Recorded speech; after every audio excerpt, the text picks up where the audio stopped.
ગોંડલના રાજકારણમાં મોટા ભૂકંપના સમાચાર સામે આવ્યા છે। કોંગ્રેસ પ્રમુખ હર્ષદસિંહ ઝાલા સામે પોલીસ ફરિયાદ નોંધાઈ છે। કોંગ્રેસના તમામ હોદ્દેદારોએ રાજીનામું આપી દીધું કારણ કે પોલીસ ખોટી રીતે હેરાન કરતી હોવાની વાત છે। જે ફરિયાદ દાખલ કરવામાં આવી છે એ ફરિયાદની અંદર 353 બીએનએસની કલમ અંતર્ગત એ ફરિયાદ દાખલ કરવામાં આવી છે। પ્રદેશ કોંગ્રેસના એ પ્રમુખ અમિત ચાવડાને પત્ર લખીને રાજીનામા આપ્યા છે અને રાજીનામા આપવા પાછળનું કારણ પણ દર્શાવ્યું છે।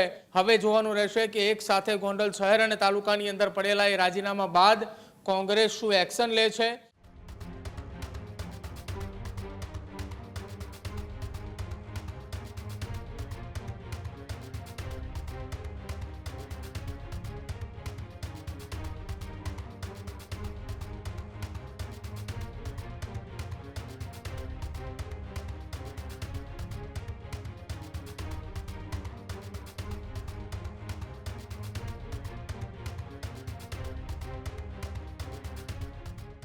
ફરી એક વખત ગોંડલ છે તે ચર્ચાનો વિષય બન્યું છે। ગોંડલના રાજકારણમાં મોટા ભૂકંપના સમાચાર સામે આવ્યા છે। કોંગ્રેસ પ્રમુખ હર્ષદસિંહ ઝાલા સામે પોલીસ ફરિયાદ નોંધાઈ છે। શાહેદ તરીકે નિવેદન લેવા બોલાવ્યા બાદ પોલીસ ફરિયાદ નોંધાઈ। પોલીસ મથકે બોલાવીને હેરાન કરાયા હોવાનો પણ કોંગ્રેસે આરોપ કર્યો। શહેર અને તાલુકા કોંગ્રેસના તમામ હોદ્દેદારોએ રાજીનામા આપ્યા। પ્રજામાં ભય ફેલાય અને અવ્યવસ્થા સર્જાય તેવો વિડીયો બનાવતા ફરિયાદ નોંધાઈ હતી। બીએનએસની કલમ 353(1) બી મુજબ આ ફરિયાદ નોંધીને કાર્યવાહી હાથ ધરી। ગોંડલમાં કોંગ્રેસના તમામ હોદ્દેદારોનું એક સાથે રાજીનામું। પ્રદેશ કોંગ્રેસ પ્રમુખ અમિત ચાવડાને પત્ર લખીને રાજીનામા આપ્યા। ગોંડલ પોલીસ ખોટી રીતે હેરાન કરતી હોવાનો કોંગ્રેસે આરોપ કર્યો। ગોંડલ તાલુકા કોંગ્રેસ પ્રમુખે બનાવ્યો તો અવ્યવસ્થાનો વિડીયો। સિવિલ હોસ્પિટલમાં મૃતદેહોની અવદશા અંગે ગોંડલ કોંગ્રેસ પ્રમુખે વિડીયો બનાવ્યો હતો। પોલીસે વિડીયો બનાવનારા કોંગ્રેસ નેતાને જ પોલીસે મથકે બોલાવ્યા અને તેમની સામે ભય ફેલાવવાનો એક ગુનો દાખલ કરીને ફરિયાદ નોંધાઈને ફરિયાદ નોંધાતાની સાથે જ કોંગ્રેસના તમામ હોદ્દેદારોએ રાજીનામું આપી દીધું કારણ કે પોલીસ ખોટી રીતે હેરાન કરતી હોવાની વાત છે તે ગોંડલ કોંગ્રેસના તમામ હોદ્દેદારોએ કરી। ગોંડલ કોંગ્રેસના પ્રમુખ હર્ષદસિંહ ઝાલા છે તેઓએ સિવિલ હોસ્પિટલની અંદર મૃતદેહોને કેવી રીતે સાચવવામાં આવી રહ્યા છે તેને લઈને અવ્યવસ્થા કેવી ઊભી થઈ રહી છે આ તમામ પ્રકારનો એક વિડીયો બનાવીને એ સોશિયલ મીડિયાની અંદર શેર કર્યો હતો અને એ જ સોશિયલ મીડિયાની અંદર શેર કરેલા વિડીયોને લઈને પોલીસે હર્ષદસિંહ ઝાલાને એ પોલીસ મથકે બોલાવ્યા અને પોલીસ મથકે તેમની સામે ફરિયાદ નોંધીને આ ફરિયાદ નોંધાતાની સાથે જ એ કોંગ્રેસના અન્ય હોદ્દેદારોમાં પણ રોષ જોવા મળ્યો। કોંગ્રેસના અન્ય હોદ્દેદારોએ તાત્કાલિક પોતાના તમામ હોદ્દા પરથી રાજીનામું ધરી દીધું। પ્રદેશ પ્રમુખ અમિત ચાવડાને પણ પત્ર લખ્યો કે ગોંડલ પોલીસ અમને ખોટી રીતે હેરાન કરી રહી છે। અમે પ્રજાનો અવાજ બની રહ્યા છીએ। પ્રજાને જે તકલીફ પડી રહી છે એ તકલીફ અમે પહોંચાડવાની કોશિશ કરી રહ્યા છીએ તેમ છતાં પણ પોલીસ અમને ખોટી રીતે હેરાન કરી રહી છે આવી વાત છે તે પ્રદેશ પ્રમુખ અમિત ચાવડાને પત્ર દ્વારા કહેવામાં આવી છે। હર્ષદસિંહ ઝાલા વિરુદ્ધ બીએનએસની કલમ 353(1) બી મુજબ ફરિયાદ નોંધીને કાર્યવાહી હાથ ધરવામાં આવી છે।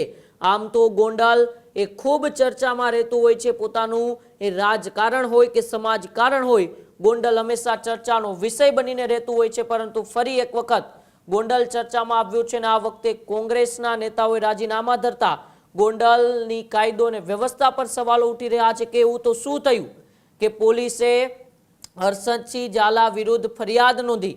હર્ષદસિંહ ઝાલા તો એક જાગૃતતા ફેલાવતા હતા, એક સત્ય જે વાસ્તવિકતા હતી એ વાસ્તવિકતા બહાર લાવતા હતા।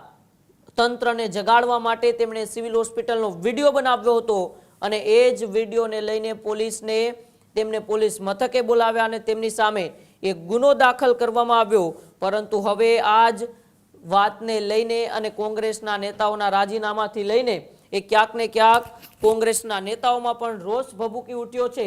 ત્યારે વધુ માહિતી માટે ન્યૂઝરૂમથી એ ફોન લાઈન ઉપર મારી સાથે પ્રદીપ જોડાયેલા છે। પ્રદીપ, જે રીતે ગોંડલ હંમેશા ચર્ચામાં રહેતું હોય છે ત્યારે ફરી એક વખત એક ગોંડલ કોંગ્રેસના પ્રમુખ હર્ષદસિંહ ઝાલા વિરુદ્ધ ફરિયાદ નોંધાઈ અને કોંગ્રેસના તમામ હોદ્દેદારોએ એક સાથે રાજીનામા ધરી દીધા।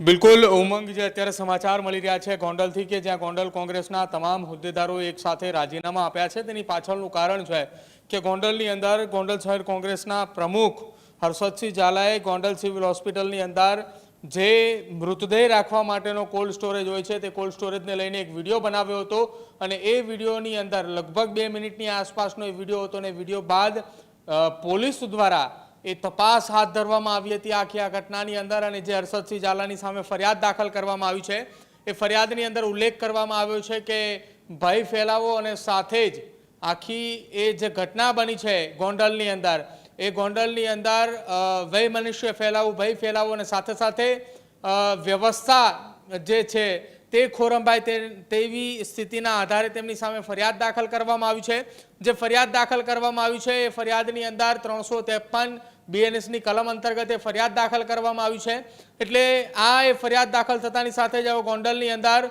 કોંગ્રેસના તમામ નેતાઓ શહેર અને તાલુકાના તમામ નેતાઓ એક સાથે રાજીનામા ધરી દીધા છે અને રાજીનામા આપ્યા છે પ્રદેશ કોંગ્રેસના એ પ્રમુખ અમિત ચાવડાને પત્ર લખીને રાજીનામા આપ્યા છે અને રાજીનામા આપવા પાછળનું કારણ પણ દર્શાવ્યું છે કે ગોંડલની અંદર કોંગ્રેસના નેતાઓની સામે જે પોલીસ દ્વારા એ વારંવાર એ અલગ અલગ પ્રકારના નિર્ણયોના આધારે કોઈ પણ ઘટના બને છે તેના આધાર બાદ કોંગ્રેસના નેતાઓ આગેવાનોની સામે જે ફરિયાદ દાખલ કરવામાં આવે છે જેના કારણે હવે એક બાદ એક ફરિયાદો બાદ હવે કોંગ્રેસના નેતાઓએ રાજીનામા આપવાની શરૂઆત કરી છે હવે જોવાનું રહેશે કે એક સાથે ગોંડલ શહેર અને તાલુકાની અંદર પડેલા એ રાજીનામા બાદ કોંગ્રેસ શું એક્શન લે છે અમિત ચાવડાએ શું તૈયારી દર્શાવે છે રાજ્યના પોલીસ વડાની સાથે કોણ મુલાકાત કરે છે કોંગ્રેસનું ડેલિગેશન મુલાકાત કરવા જાય છે કે પછી ગોંડલની મુલાકાતે કોંગ્રેસના કોઈ દિગ્ગજ નેતાઓ પહોંચે છે કેમ કે હવે ગોંડલની અંદર સતત એ કોંગ્રેસના નેતાઓની સામેની ફરિયાદો બાદ કોંગ્રેસના